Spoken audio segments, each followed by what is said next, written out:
자, 지금 여러분들한테 로그인 기능 구현해달라 했어요. 그래서 로그인 아이디랑 비밀번호 입력받고 이제 하시면 되는데, 근데 조건이 이제 데이터 입력에 대한 유효성 검사랑 리스트 안에 존재하지 않는 경우 이런 부분들을 체크를 해야 된다 했잖아요. 그러면 이제 이 녀석 같은 경우는 어떤 로직이랑 굉장히 이제 유사한 특징을 가지고 있냐면 회원가입 로직이랑 굉장히 비슷합니다. 자, 일단 여러분들이 이걸 어떻게 하면 돼요? 여기다가 로그인이라고 써줘야죠. 그죠? 로그인이라고 써주시고, 그 다음에 저는 두 로그인이라고 써줄게요.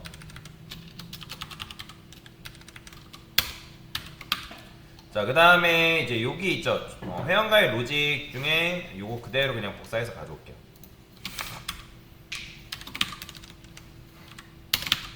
자, 필요 없는 것들 이름 입력 필요 없죠. 그 다음에 비밀번호 같은 경우는 비밀번호 확인을 입력하는 건 필요 없어요. 그렇죠? 이런 식으로 써주시면 될 것 같고,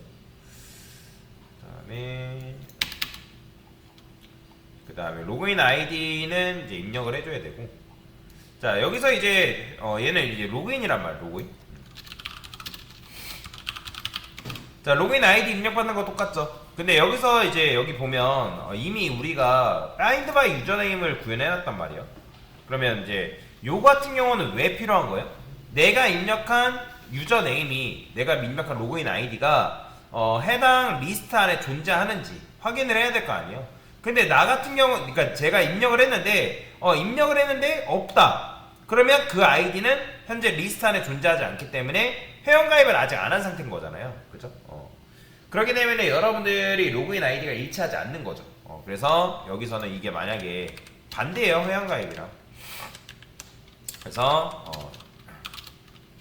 유저 1은 뭐 여기다 %s라 쓸게요. 는 존재하지 않는 로그인 아이디입니다 라고 써주면 되겠죠. 자, 비밀번호도 마찬가지예요. 비밀번호도 이제 입력을 해서, 자, 여기서 이제 그냥 받는 게 아니라 어떻게 해줘야 돼요? 그래서 제가 이걸 멤버를 구현해 놓은 게 바로 그런 이유예요. 자, 여러분들이 요 시점에서 뭐 했죠? 그러니까 멤버가 있으면 그 찾은 member 객체의 주소값을 여기다 넣어준 거잖아요. 그러니까 유저네임 입력하면 유저네임에 맞게 얘가 find by 유저네임이 그 해당 객체를 찾아가지고 그 객체 주소값을 여기다 연결해 주잖아요.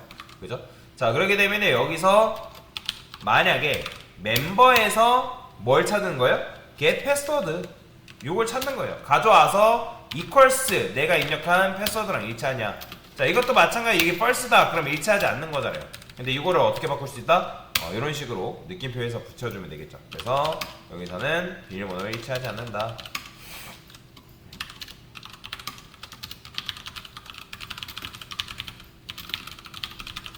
자, 이런 식으로는 써줘야 됩니다. 이렇게. 그 다음에 마지막에는 로그인 되었습니다 라고 써주는 게 끝나는 거죠. 자, 그러면 여기다가 유저 멤버, 일단 회원가입부터 먼저 진행을 해야 되니까,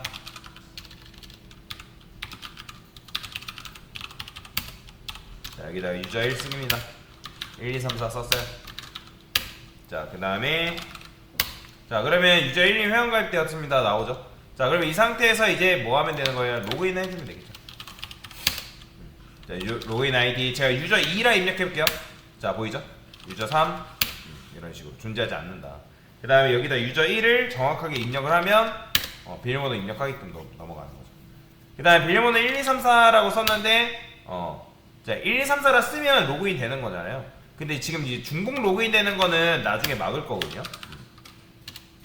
원래 로그인도 중복 로그인 되면 안 되죠. 제가 비밀번호 틀렸어요. 자, 그러면 어떻게 해요? 비밀번호 일치하지 않는다 나오는 거죠. 자, 근데 비밀번호에 일치하지 않는다라면서 제가 리턴을 써버리네요. 컨티뉴를 써야 될 때. 그러니까 이제 요게 종료가 돼버리는 거죠. 자, 여기다가 유저 멤버 조인,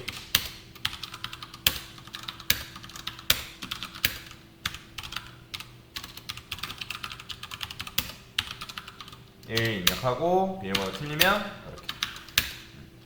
이렇게 1, 2, 3, 4 입력하면 유저님 로그인 되었습니다. 나오는 거죠.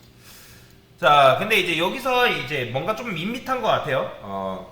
자, 밋밋하다라는 게 무슨 말이냐면, 자, 우리가 비밀번호 입력할 때 어떤 이제 은행 사이트 들어가 보면 내가 비밀번호 한 3번, 4번, 요즘 이제 사이트가 거의 대부분 그렇게 돼 있는데 비밀번호 한 4-5번 틀리면 어때요? 3번, 4번 틀리면 아예 이제 비밀번호 잘못됐으니까 뭐 찾던가 아니면 개인정보 조회하던가 그렇게 하라고 하잖아요. 자, 뭐 우리가 개인정보 조회까지는 안 할 거고 여기다가 뭐라고 쓸 거냐면 인트 try 패스워드 count라고 쓸게요. count. 자, 얘를 영어로 쓰고요. 그 다음에 try 패스워드 max count라고 써서 이거는 3이라 쓸게요. 자, 그러니까 이게 무슨 말이면 비밀번호를 입력했는데 틀린 횟수가 3회를 넘어섰다? 그러면 아예 이제 요 로그인을 종료시켜 버리는 거죠. 자, 그러면 비밀번호를 일치하지 않는다라는 게 요 부분이잖아요. 그렇죠? 자, 그래서 저는 어떻게 해줄 거냐? 자, 여기다가 비밀번호 틀린 횟수 뭐 이런 식으로 써볼게요. %d 그 다음에 %d 뭐 이런 식으로 써서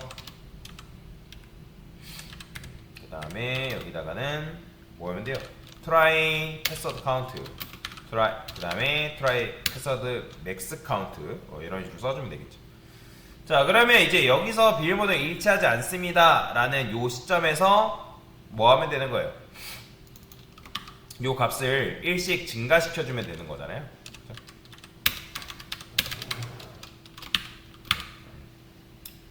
뭐 이렇게 써도 되고 아니면 이제 이렇게 써도 되고 상관없습니다. 자, 그러면 한번 해볼까요? 자, 여기다가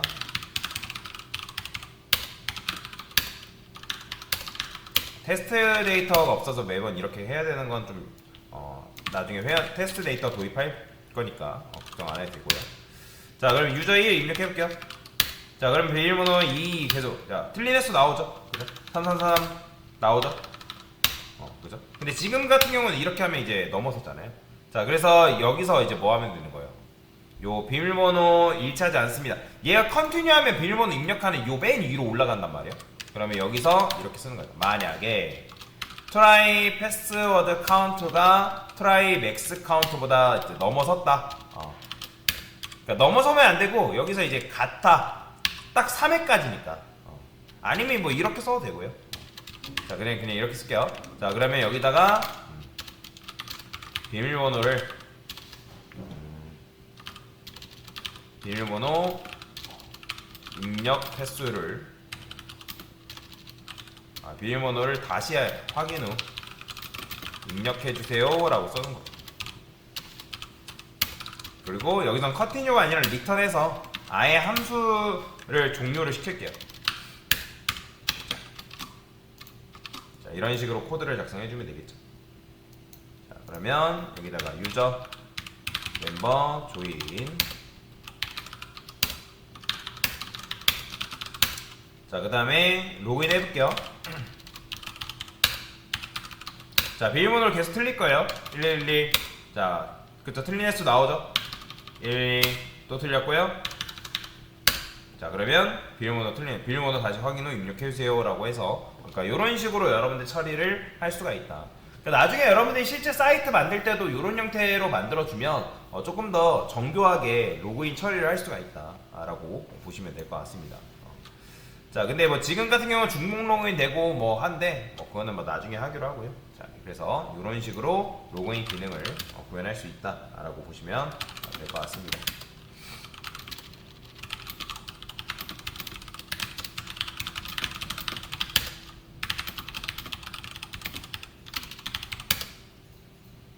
됐습니다.